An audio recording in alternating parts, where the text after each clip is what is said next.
poder participar en estos proyectos. Claro, ¿y cuál vislumbras que es el desafío? Porque me lo contaste y después justo una vez que hablamos, después estuve en Japón y me acuerdo que pues ya tenía más información y entonces decía, qué interesante porque obviamente pues, no es sencillo que por donde va uno de pasajeros cruce uno de carga porque son condiciones muy distintas.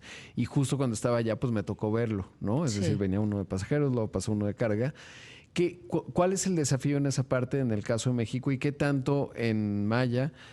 Bueno, pues a ustedes les ha tocado los trenes, ya has descrito los de larga distancia, los más cercanos, pero luego teóricamente va a habilitar mucho ciertas zonas del país en donde la carga va a ser un factor fundamental, ¿no? Sí. ¿Cuál es ese desafío? Porque hoy en esas vías que ya decimos lo que se ha definido hacia el norte, pues ya hay grandes concesionarios y además por ahí es una de las arterias importantes logísticas de México en la región Norteamérica. Sí, sobre todo este corredor que llega a la frontera, bueno, cuando se hicieron las concesiones en su momento para la parte de los procesos licitatorios para hacer las concesiones de carga, ese corredor se le llamaba la joya de la corona, porque es justamente muy importante en la parte de transporte de carga. Yo creo que necesitamos también mover más carga a través de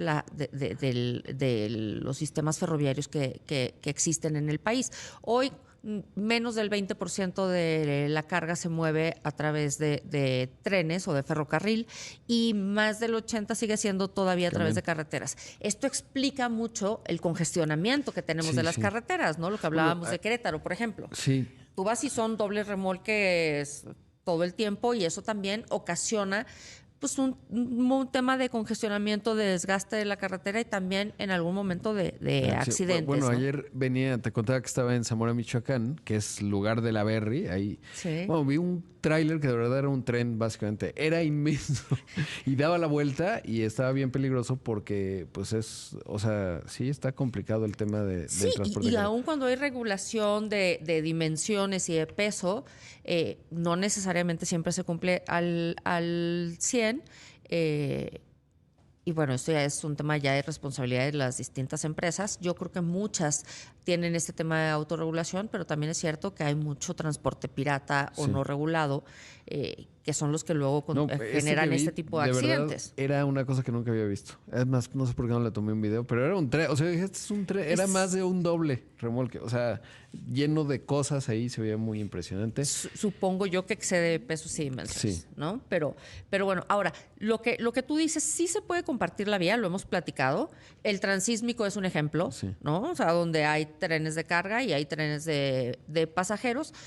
Claro que en este momento, y el mismo transísmico creo que es un ejemplo de cómo está funcionando bien, pero sí efectivamente los trenes que están ahí son trenes que van a una velocidad menor, es decir, creo que la velocidad máxima son 80 kilómetros por hora, mientras que otros trenes pues puedes ir a 160, como puede ser Maya, o incluso un tren de alta velocidad que pueda ir a una velocidad mayor, que ya lo habíamos platicado. ¿De qué depende la velocidad? Depende de qué es el objetivo de tu proyecto, ¿no? Si lo que quieres es conectar comunidades y que son de ciertos kilómetros, por ejemplo, pues no te conviene meter una infraestructura de alta velocidad que realmente tiene que ir mucho más confinada y donde el objetivo es llegar rápido, no conectar los puntos intermedios. Exacto. ¿No?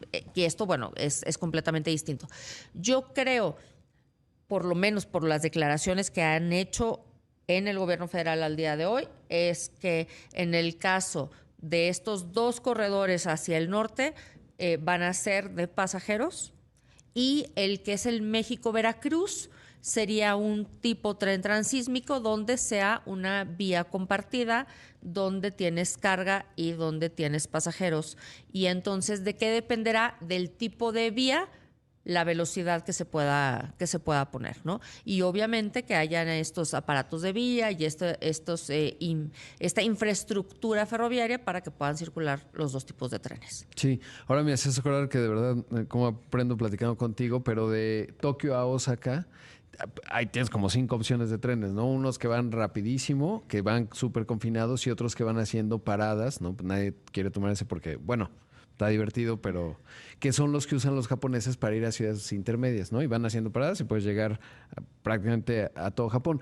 Ahora, ¿qué dirías? Y lo hemos platicado, pero yo creo que vale la pena porque muchos me han de estar escuchando y dicen, no, bueno, pues es que entonces ahora resulta, ¿no?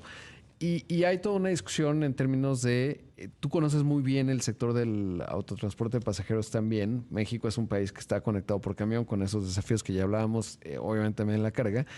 Y los trenes, ¿cuál dirías tú que es esta parte de la red ferroviaria que lo hace posible en México? Creo que vienen desafíos en términos de la operación, que esa siempre es una clave. Cuando uno observa otros proyectos ferroviarios en el mundo, ese es el tema, ¿no? Y a veces lo hacen bien, a veces no bien, y ahí se define el éxito. Pero ¿cuál dirías tú que es esa parte que los demás no sabemos? Porque además este tema está muy politizado, te ha haber tocado en muchas mesas y cosas, que la bondad, digamos, de estos proyectos ferroviarios, que los has contado, pero de manera... Sí.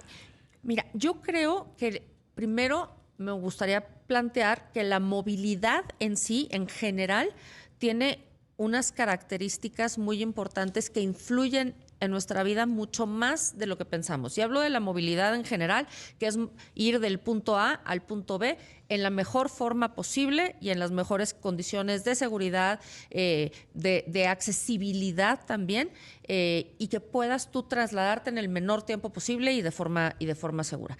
Y aquí tendríamos que hablar de una movilidad integrada, en donde tengas todos los sistemas de transporte integrados y que puedas elegir y que además puedas usar a veces el tren, a veces el auto, a veces la bicicleta, a veces el transporte público, como tú puedas moverte y que uno no excluya al otro. Es decir, obviamente mi corazón y Claro. la parte mía son los trenes, pero no vamos a decir que es la única forma de transportarte que deba existir. Tenemos que hablar de una movilidad integrada, ¿no?